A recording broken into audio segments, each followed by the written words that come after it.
जो लोग कहते हैं प्रधानमंत्री और मुख्यमंत्री के पीए इतना जल्दी काम नहीं करते हैं, बॉस के पीए कर देते हैं। एक तो मैं नशे करने वालों को नहीं रखता हूँ, मेरे पास में 400 कर्मचारी नशा मुक्त है। नमस्कार, बहुत स्वागत है आपका हमारा समाचार में और मैं हूं आपके साथ दिव्या शिखा। देखिए, आज मैं नागौर के उस स्थान पर हूं जिस स्थान पे मैं पहले एक बार आ चुकी हूं। ये विश्व स्तरीय गौ चिकित्सालय है और मैं यहाँ पर इतना मुझे गर्व महसूस हो रहा है कि राजस्थान में ऐसी भी जगह है। जिसने नहीं देखी उन्हें तो यहाँ आना ही चाहिए एक बार। आज मेरे साथ जो है श्री श्री 1008 महामंडलेश्वर स्वामी कुशाल गिरी जी महाराज, उनका बहुत स्वागत करूंगी हमारे समाचार के प्लेटफॉर्म पर। महाराज श्री, बहुत स्वागत है। और पहले तो यही पूछेंगे हम, कैसे हैं आप?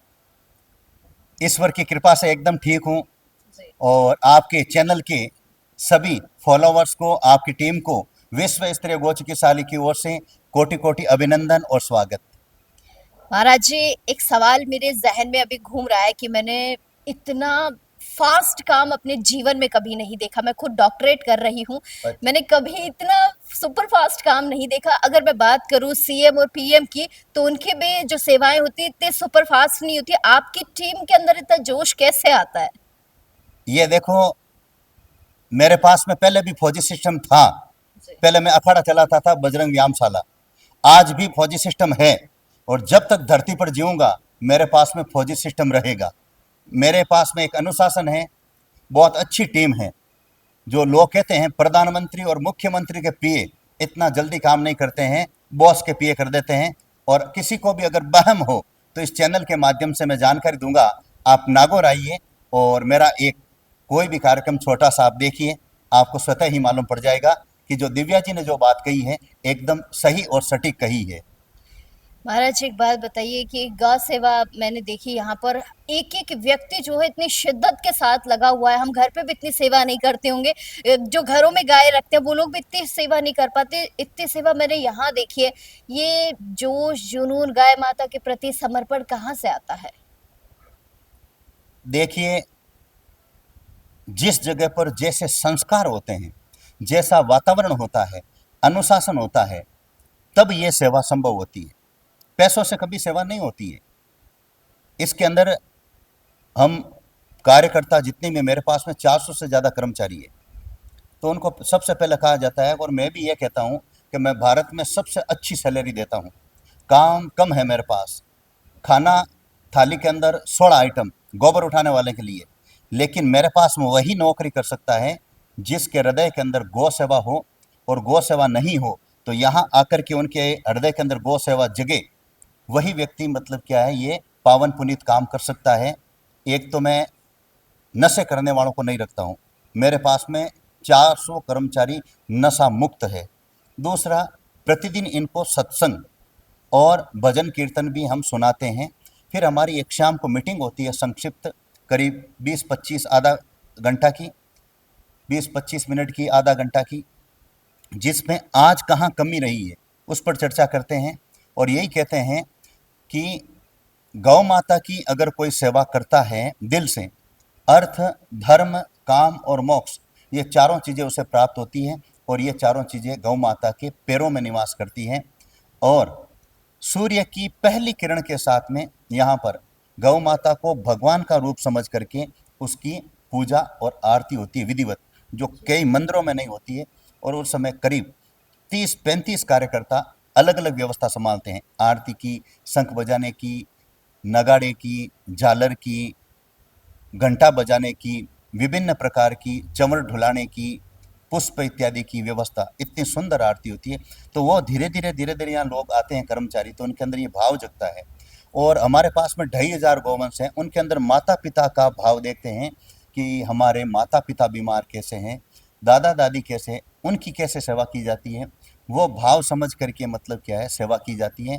पूरे भारत के अंदर आपको इतनी साफ सफाई नहीं मिलेगी।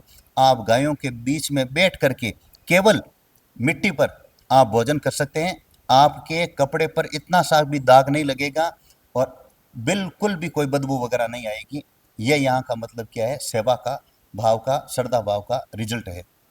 महाराष्ट्री, जब मैं यहाँ कल आई थी तो मैंने देखा काफ़ी सारी गायें ऐसी थी जो बहुत ज़्यादा इंजर्ड थी, बहुत ज़्यादा तकलीफ में थी। तो मैं मुझे एक चीज़ समझाइए कि जो गायें होती हैं सड़क पर लोग एक्सीडेंट कर देते हैं, उन्हें मृत अवस्था में वो पड़ी रहती है, लेकिन वो उन्हें उठाने की कोशिश नहीं करते। आप लोगों के पास जब ऐसी सूचना आती है तो आप लोग कितना मतलब जल्दी उन तक सहायता पहुंचाने की कोशिश करते हैं?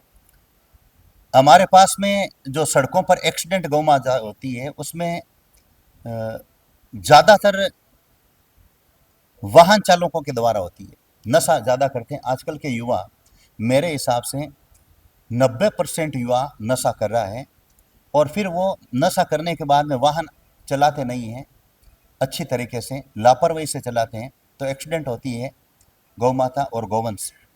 तो हमारे पास में जो ही सूचना मिलती है, हाथों हाथ यहाँ से एम्बुलेंस रवाना होती है, और उस बीमार गौवंश को ला करके, और जो ही यहाँ से मतलब क्या थोड़ी दूर गौ चिकित्सालय होता है, सायरन बजता है उसका, सायरन बजता है तो वहाँ के वो डॉक्टर और कंपाउंडर रेडी अलर्ट हो जाते हैं और तुरंत उसका मतलब क्या है चिकित्सा शुरू कर देते हैं। इतना फास्ट काम है यहाँ पर। महाराज जी, एक अभियान पूरे आज देश भर में चलाया गया है, हस्ताक्षर अभियान की। गौ माता को जो है राष्ट्र माता का दर्जा दिलाना है। मुहिम बहुत अच्छी लोगों ने छेड़ रखी है। मैं आपके यहाँ भी आई तो मैंने देखा था कि लोग हस्ताक्षर कर रहे थे, लेकिन मेरा सवाल ये है कि लोग पीछे क्यों हट जाते हैं इसके बाद? क्योंकि मैंने कई जगह देखा है, आते तो हैं लेकिन थोड़ा सा ही किसी ने कुछ कह दिया तो बैक स्टेप हो जाते हैं। विभिन्न प्रकार के लोग होते हैं तुलसी, इस संसार में भांति भांति के लोग। तो सब प्रकार के लोग होते हैं। मारवाड़ी में क्या जो बाजार में 100 पेड़ा देवा तो 100 जना पूरा को खावे, कर कोई मंत्रियों तो नहीं है पेड़ो। तो मैं कहता हूँ गौ सेवा तन से, मन से और धन से भी होती है। जो मन से भी नहीं कर सकता है और केवल 1 रुपया लगता नहीं, साइन नहीं करते हैं, तो मेरे हिसाब से वो धरती पर भार है। एक साइन से अगर भारत की 100 करोड़ से भी ज़्यादा साइन होते हैं, जिसमें कुछ मुस्लिम समाज के भी लोग साइन कर रहे हैं, बिल्कुल। और उनके वीडियो भी अपन इंस्टाग्राम पर देख रहे हैं, सोशल साइट पर देख रहे हैं, तो अगर 100 करोड़ हस्ताक्षर अगर राष्ट्रपति के पास में, प्रधानमंत्री के पास में, स्थानीय मुख्यमंत्री जो अपने क्षेत्र के हैं उनके पास में अगर वो जाता है, तो मैं कहता हूँ सरकार को भी निर्णय लेना पड़ेगा कि गौ माता को राष्ट्र माता घोषित करने में। गाय देश में कटे नहीं। और इस बार पिछली बार 5 करोड़ साइन मतलब हस्ताक्षर राष्ट्रपति के पास में पहुंचे थे, प्रधानमंत्री के पास में, और इस बार हम पूरी ताकत के साथ में ये काम कर रहे हैं। और यहाँ पर भी हमने बहुत बड़ा कार्यक्रम लिया और हस्ताक्षर की टेबल लगी हुई है नागौर में और हमारे जोधपुर शाखा में, और अब तक हमने 50,000 साइन गौ भक्तों से करवा लिए हैं। हाँ, मैं मानता हूँ कि मतलब क्या कुछ लोग वाहवाही कुछ लोगों की ऐसी, कुछ ऐसे संगठन होते हैं भारत में कि ये लोग चमक नहीं जाए। तो खास बात मैं आप लोगों से निवेदन करूंगा, आम पब्लिक, आम लोगों से, युवाओं से निवेदन करूंगा, ये जो अभियान है इसके अंदर आगे कोई है ही नहीं। ना कोई संत आगे है, ना कोई संस्था आगे है, ना कोई और कोई आगे है। स्वयं गौ माता की ये प्रेरणा से कार्य हो रहा है। भारत के समस्त संतों के मार्गदर्शन में अगर एक संत आगे होता तो ये अभियान चलता नहीं कि वो संत चमकना चाहता है। अगर एक संस्था आगे होती तो ये अभियान इतना बड़ा नहीं होता। तो मैं युवाओं से निवेदन करूंगा कि अपने दिमाग से कोई भी अगर वो कचरा हो या कचरा डालने की कोशिश करें, आप निकाल दें। स्वयं गौ माता पुकार कर रही है, स्वयं नंदी महाराज ये आह्वान इसके अंदर आगेवान है। और कहीं भी कोई राष्ट्र के ऊपर आपको नहीं मिलेगा कि मैं आह्वान कर रहा हूँ, तो आह्वान नहीं, ये समस्त गौ भक्तों का ही सामूहिक पुरजोर आवाज है, जो समय की मांग के साथ में अपने आप ऑटोमेटिक ये उठी है। और इस बार हमारा ये दूसरा चरण है। फिर भी गौ माता को राष्ट्रमाता घोषित नहीं करेंगे तो तीसरा चरण भी होगा, चौथा चरण भी होगा, लेकिन गौ भक्त रुकेंगे नहीं, थकेंगे नहीं। बिल्कुल महाराज श्री, आपकी इसी बात से प्रेरित प्रेरित होकर हम लोगों ने भी जो है हस्ताक्षर किए। एक आखिरी सवाल मैं आपसे कहना चाहूंगी, और ये मैं कहूंगी कि आप जो है युवाओं को जरूर मार्गदर्शन दीजिए कि नशा प्रवृत्ति, जैसा कि आपने पहले भी कहा, बहुत ज्यादा बढ़ रही है। इस बेल्ट की मैं बात करूं महाराज श्री, बुरा मानने की बात नहीं है, लेकिन ये जो इलाका है बहुत ज्यादा यहाँ पर नशा पनप रहा है और धीरे धीरे धीरे ये राजस्थान की जड़ में फैल रहा है। आखिरी सवाल के साथ क्या आप युवाओं को संदेश देंगे? मैं युवाओं से निवेदन करूंगा कि युवा के हिसाब से तो युवा मुझे बॉस कहते हैं और बुजुर्ग लोग मुझे महामंडलेश्वर कहते हैं। तो दोनों की दृष्टि से ही सही। तो मैं युवाओं से निवेदन करूंगा और सबसे अधिक युवा मेरे पास ही आते हैं। बाकी संतों के पास में बुजुर्ग ज़्यादा जाते हैं, तो आपने अभी भी देखा होगा। तो मैं युवाओं से निवेदन करूंगा और बॉस के हिसाब से भी यही कहूँगा, 5 साल आप तप लीजिए, 19, 20, 21, 22 और 23। इन 5 सालों के अंदर मोबाइल को आप दूर रख दीजिए। इन 5 सालों के अंदर आप शादी विवाह में मत जाइए। इन 5 सालों के अंदर आप क्रिकेट मत खेलिए। इन 5 सालों के अंदर थारी मारी मत करिए और पूरी एकाग्रता के साथ में पढ़ाई करिए। कंपटीशन का ज़माना है। सरकार कोई भी हो, 100 में से 1%, 1.5% और लास्ट है 2% से ज़्यादा आपको रोजगार नहीं दे सकती। 98% बेटियों को और बच्चों को अपने पैरों पर खड़ा होना होगा। इसलिए जोरदार पढ़ाई करें और 5 साल आपने तप लिया तो आपकी सरकारी नौकरी तय है। सरकारी नौकरी तय नहीं है, मान लीजिए, तो बड़ी कंपनी में आपके बड़े स्तर पद पर आपकी नौकरी तय है। फिर 55 साल आप आराम से खाओ पियो, मौज करो, मेहनत करो और ज़िंदगी अपने हिसाब से जियो, मस्त ज़िंदगी जियो। लेकिन पहले तपना होगा और सूरज भी पहले तपता है। और मैं भी आज कम से कम 14 घंटा मेहनत करता हूँ और युवाओं से मैं निवेदन करूँगा, कोई भी कार्य छोटा और बड़ा नहीं है। मेरे दोनों रोल आपको देखने को मिल जाएंगे, एकदम सही और सटीक, जिसमें आप देख लीजिए यहाँ पर एकदम एकदम मैं खुद स्वयं छकड़ी चलाता हूँ, सफाई करता हूँ और यात्रियों के जूठे कप उठाना, गोबर उठाना, ये मेरी दिनचर्या में मैं आराम से छाती ठोक करके किताब के आगे छापता हूँ। और एक महामंडलेश्वर के हिसाब से भी मेरा आपको एक मिल जाएगा, ये देखिए आप प्रवचन देता हूँ। तो उस हिसाब से सब काम आपको करना है और नशा मुक्त बने, पेड़ पौधे लगाएं।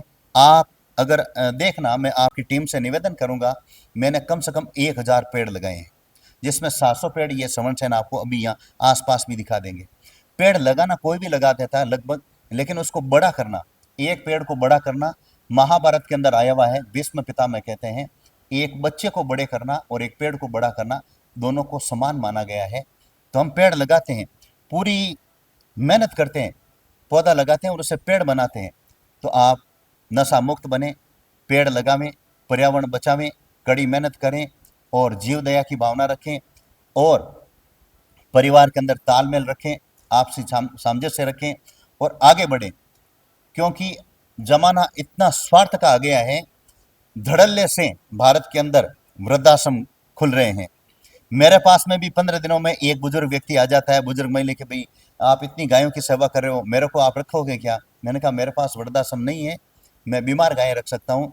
तो आने वाला समय भी थोड़ा स्वार्थ का आ रहा है, इसलिए आपके पास में अच्छा पैसा होगा, अच्छा पद होगा, तो आपके बच्चे आपकी सेवा करेंगे, नहीं तो शादी होते ही वो अलग हो जाएंगे, फिर आपके पछतावा के अलावा कुछ नहीं रहेगा। इस कहानी का जीवन का कलयुग के अंदर ये सार है। यही मैं युवाओं से निवेदन करूंगा। चलिए, बहुत शुक्रिया महाराज श्री। तो आज के इस खास कार्यक्रम में मेरे साथ श्री श्री 1008 महामंडलेश्वर स्वामी कुशाल गिरी जी महाराज से बहुत सारी अच्छी बातें आप लोगों के लिए बताई और मैं भी यही कहना चाहूंगी कि जितनी सारी बातें महाराज श्री ने बताई है, जरूर इन पर जो है आप लोग गौर फरमाइएगा, क्योंकि जीवन के लिए यही बातें महत्वपूर्ण रहती हैं। तब तक के लिए बने रहिए हमारा समाचार के साथ। कैमरा सहयोगी मुकेश के साथ मैं दिव्या शेखावत, हमारा समाचार। नमस्कार।